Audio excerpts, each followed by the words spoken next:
Okay, so this has got to be one of my new favorite ways to shoot film. I'm so happy with how all these images came out. I can't wait to share them with you all. But first, a little education on pushing and pulling. Feel free to skip this next part if you already know how to push and pull film and just want to see the results. Hey, good morning, Internet, and welcome back to Matic Film Society. Today, we are going to try and learn something new. Because I've been shooting film for a few years, but I've never actually gotten into pushing and pulling film, and I really don't know what I'm doing. So we're here at Essential Photo Supply, and I'm gonna talk with my friend Zaire, who knows a whole bunch about pushing and pulling film. He's gonna tell me what film stocks I need to look into, how to push them or how to pull them, and which ones are going to lend better towards one certain aspect or another.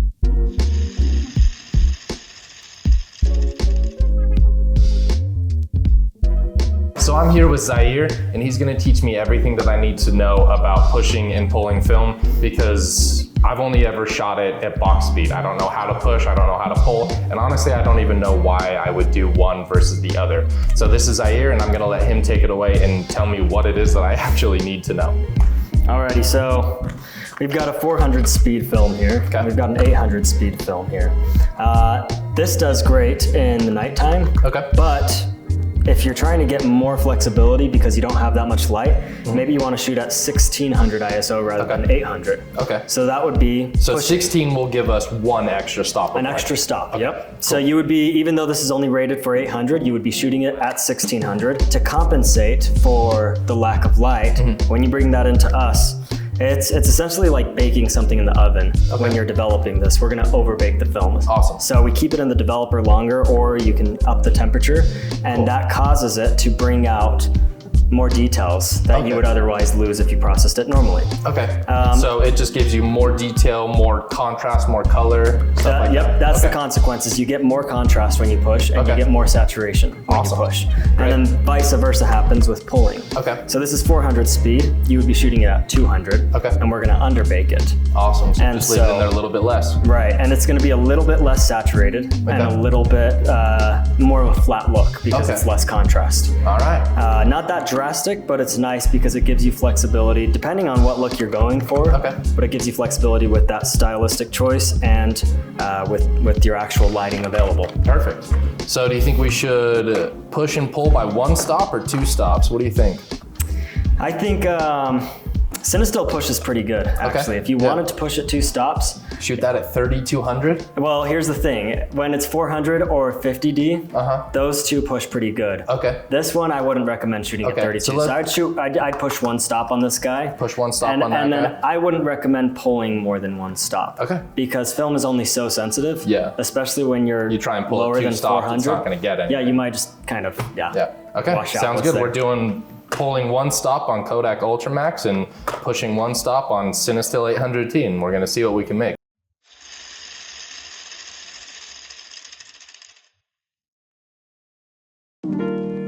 After being properly educated by the wizards at Essential Photo, we packed up the car and drove out to what I believe to be one of the most beautiful places on Earth. This is the West Desert of Utah, also known as Ibex. It's an empty, desolate wasteland spanning across hundreds of miles of dry, arid desert. For this trip, I only brought one camera, the beast, the tank, the 4-pound monstrosity that is the Nikon F4.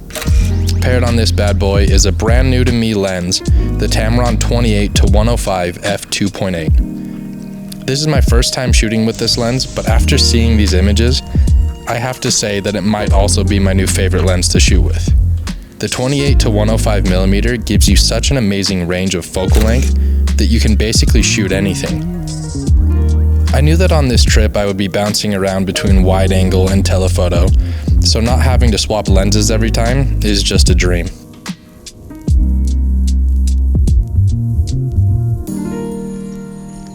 So pulling film.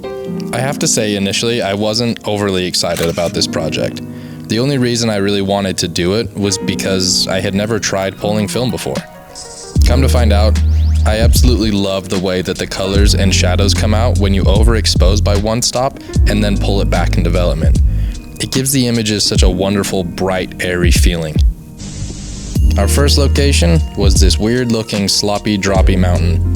It's this pile of stone that looks like it dripped out of the sky and just plopped down to earth. Even though this camera is an absolute brick to carry around, it's still one of my favorite cameras to shoot with. It's so well built that if you were to drop it, you're probably going to break the ground and not the camera, most likely resulting in opening a chasm to the underworld, thus releasing all the broken and tortured souls of the damned. So be careful with it.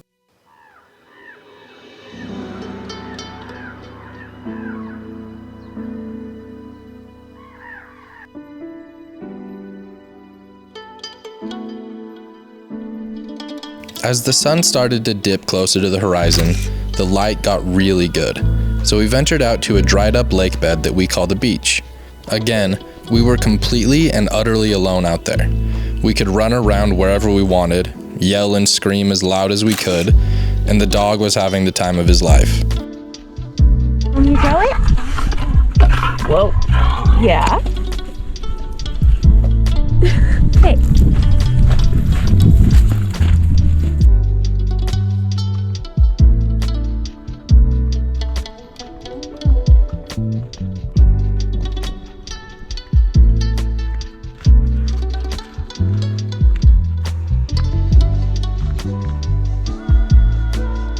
There's just something special about the desert to me.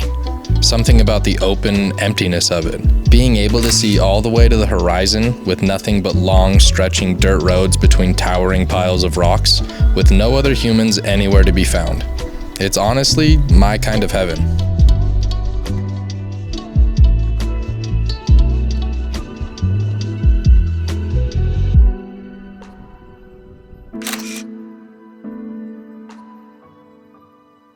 There was just a touch of haze in the air, giving us some really soft light.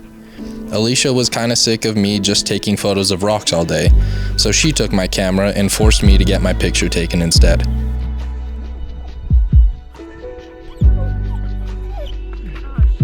You didn't get it? No.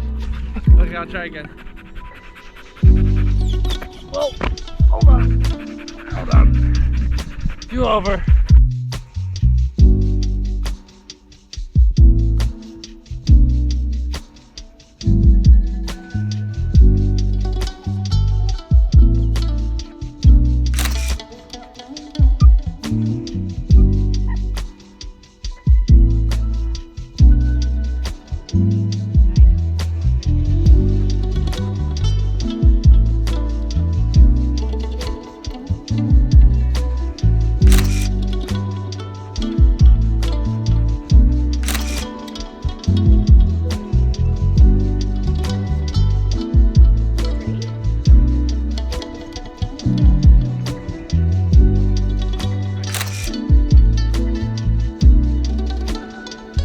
Eventually, I got my camera back and was able to photograph the last of the light just before the sun dipped below the mountains.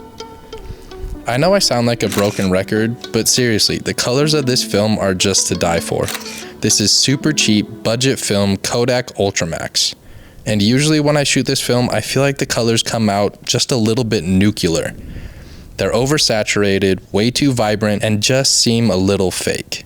But when you pull this film by one stop, it really mellows out the saturation and just gives you such a good, warm feeling.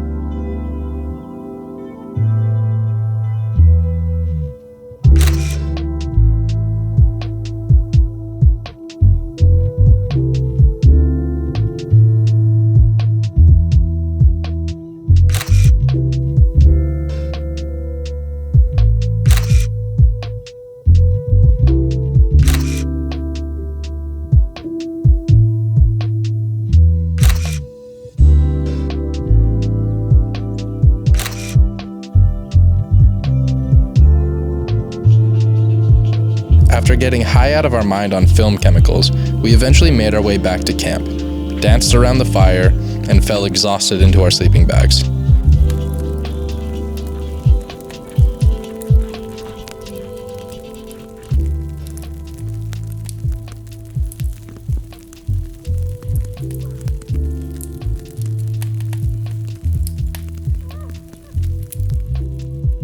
The next morning, we shook off the delirium of the previous day and started our trek out of the desert.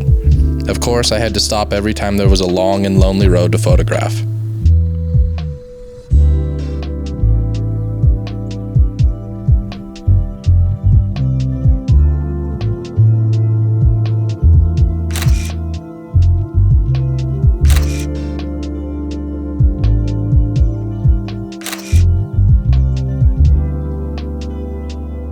We then stopped at an abandoned car to rattle off a few more frames of the Ultramax.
Even though we spent 2 days out in the desert, I still hadn't finished the entire roll of film.